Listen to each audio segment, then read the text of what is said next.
It's been very important for me to have just the horses there because that's the one constant, whereas a lot of other things that we had are gone. They're saying is it Sunday or their birthday to get quite so many carrots. There are days when I look at the empty bank balance and I'm going, oh my God, it's very expensive. Even though we look after them ourselves and the kids do all the work themselves, it still costs money. Ireland's 12-year bankruptcy term may end soon, but opponents of the Insolvency Bill say a reduced 3-year term doesn't go far enough. The existing laws, which are 12 years, are punitive, which are mad, and even the new ones they're bringing in, they're engineered to penalise people rather than saying you can make a mistake and get on with your life. So bankruptcy law in the UK is very straightforward, it's very simple.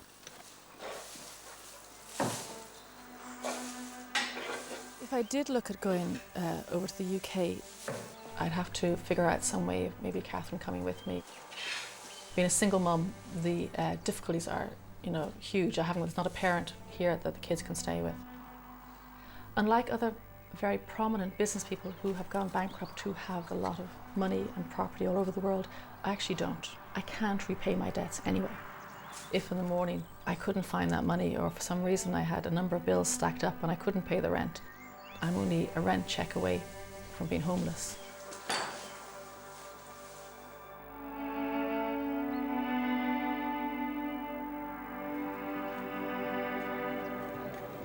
No, that's too dear.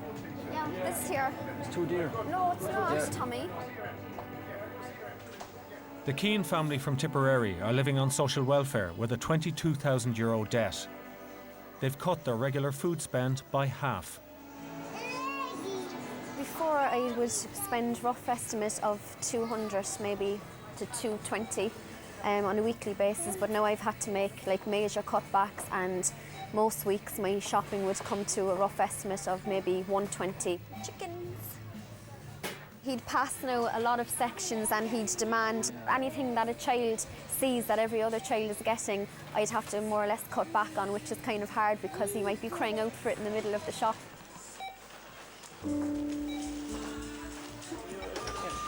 My dear. Thanks a million. That's Cheers. good for Thank now. you. Thank you very Thanks. much. No, that's lovely. Thank you.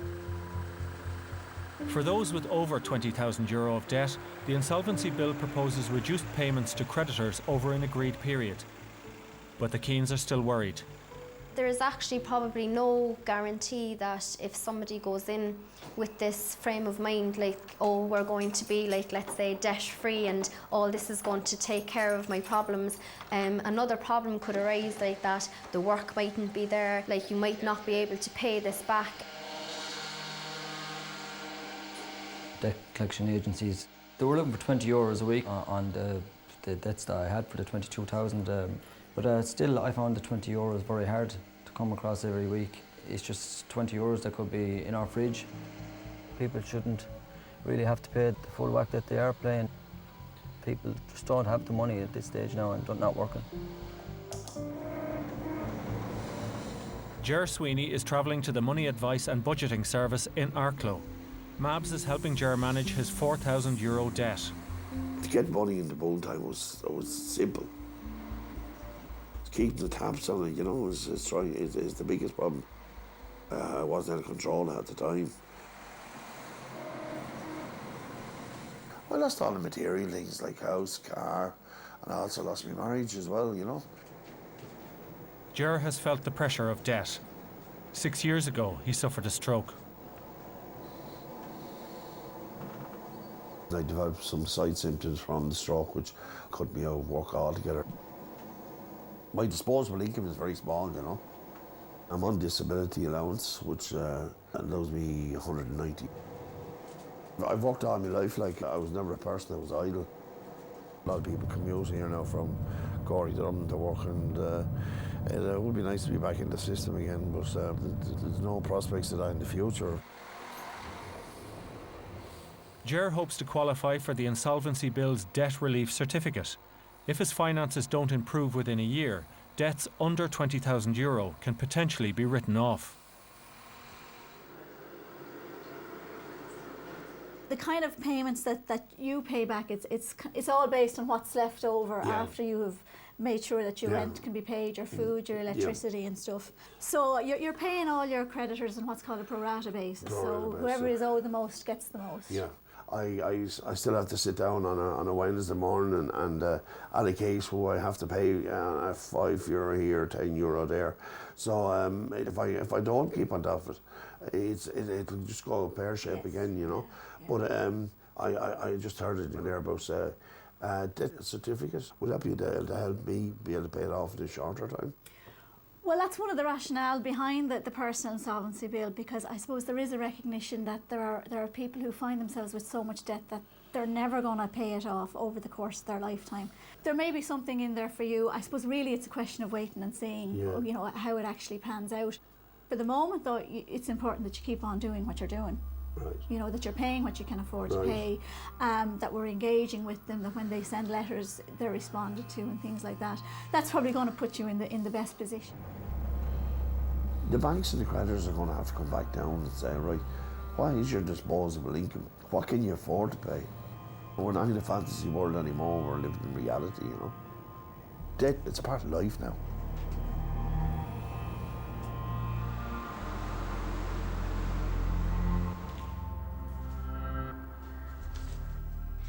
In Trim, Grange Patio and Paving are straining under the weight of a €100,000 debt.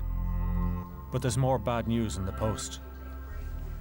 This one is telling me now that I need to start getting my bicycle out again, that we have a couple of vehicles that are behind in finance. We have 7 days to bring them up to date, or they're going to take them off me. But this Jeep now, for instance, we bought 2 of those in the Celtic Tiger. Seemed a good idea at the time. They're now a liability. We still owe finance on them. We can't sell them. They're hard on diesel. They're liable to be taken off us. We bought this forklift 3 years ago or something like that. There's around 13,000 owed on that, which in normal circumstances, if we were up and running and working the way we were, you could pay off in a year and a half.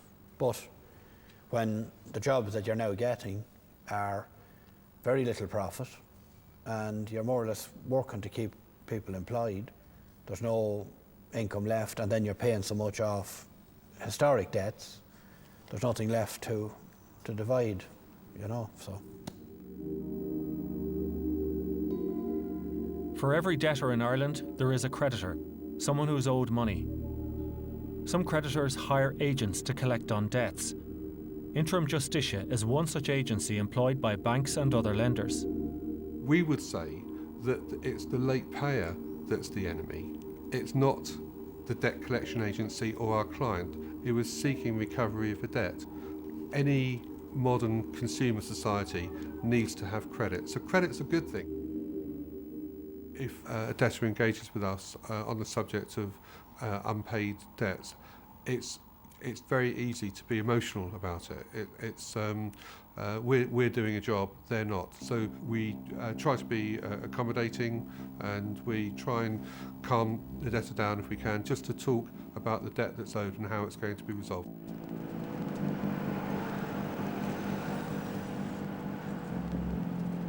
Colin Bath from Auction Exchange is in Dublin collecting liquidated goods for this month's sale. 3, 2, 1. 2 seconds. Right. What I'm picking up today, there's a cafe in the city centre, closing down business, so coming through, bringing it up to the auction house, probably going to take 2 loads.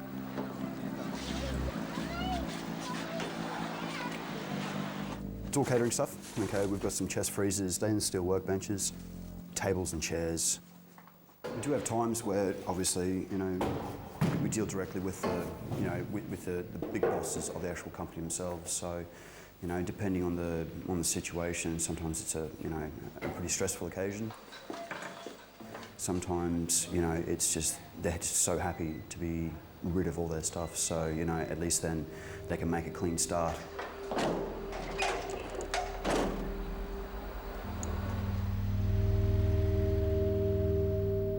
In a bid to stave off bankruptcy in Wicklow, Jill Godsell is removing the last items from Rahengraney House. It was a fantastic kitchen when we lived here. As you can see, there's a great big gaping hole where I sold the oven to pay for the Jeep tax. I mean, I hate looking at that great big gaping maw in the kitchen here, but it's more important I have a car on the road than I have an oven in an empty house. I pretty much sold all the stuff from the house, anything that I could do. You know, I've sold all the furniture, the chairs, any of the decent beds. I'm hoping maybe a very good friend of mine and neighbour, she's been great to me, so she said she might look at this picture.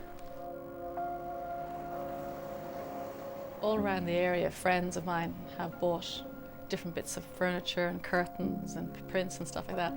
So when I go into my friends and neighbours' houses, I see bits of rag and granny all over the place. And you're trying to sell this now? Yeah, it's kind of the last thing that I have in the house, I think. You know, I'm going around. What kind of money are you looking for this? Very small. I mean, seriously, it's not worth much. But I just thought, rather than having it sitting up in the house, it would look nice on someone's wall, and maybe if it paid, I don't know, 30 euros or something, just to pay for a price of a grind or two for the girls, you know. Once upon a time, they were, you know, in the Georgian bedroom, and there were the full curtains, but they look smashing here, I have to say. It's nice to be able to help her out and her two girls. But I liked curtains. They came in very handy and I don't think I'll give them back to Jill. Well, if I did look at going bankrupt, I think it would be hard in so many different areas. My children, whatever little work that I do have here, family and friends. And then, I mean, this house, it'll be the final nail in the coffin, I think, because I would be turning my back on the house and saying goodbye for good. There's people there with houses that are 300,000 mortgage on it that is now worth 120,000. I know that the person bought it in the first place, but something has to be done for all those people. If you have a machine that you paid 50,000 for and you owe 40,000 on it, if they take that back off you, they sell it at auction for 10,000, they then follow you for the arrears. That doesn't make sense either. There's a lot of talk at the moment about this new insolvency bill, and the country is totally divided on that, you know. You have people that have no mortgage and can't see why they should be held responsible to pay off some of a mortgage of somebody else. This particular shed now, myself and Cathal actually built this. And this is probably the only house, I'd say, in this area that doesn't have a mortgage. And it's probably where myself and Cathal will end up living, but anyhow, if that, we'll jump that when we come to it. And you know, the most ironic thing about it is that kids will play in that and they will have fun in it and have a laugh in it, and not knowing eventually down the line that the roof that will be over their head will cost them 30 years of a monthly payment and maybe repossession at the end of it if we allow the same thing to happen again. Hopefully that if they do bring this new insolvency bill, it will be done on a case-to-case basis. Unless it's watertight, within 24 hours of a law coming in, you have people that have found a loophole in it. Some lenders are concerned the insolvency bill's debt relief measures could lead to widespread defaults, that some of those who can pay will find a way not to. We hear discussion about conscious or strategic defaulters, and that is a concern to the extent that people who could pay decide not to pay because they think it's easy to simply not pay the bank. For an individual who might be looking saying, well, it's just me versus the bank, I think we'd point out and say it's a wider issue. It's you versus your neighbour who's making their repayments. It's you versus all the other people who perhaps are taking cutbacks on different things. It's auction night in Dublin. Potential buyers have filled the Exchange showroom looking for a bargain. We have a wide range of goods in the auction tonight. We had a Citroen dispatch van there, which is quite a popular van. This one came in from a liquidation of an electronics store. There's a couple of lads who were here looking at it when I pulled up, so we'll try outbid them. If not, they can have it. Source liquidation entry, a very popular Panasonic telephone set. By no means are we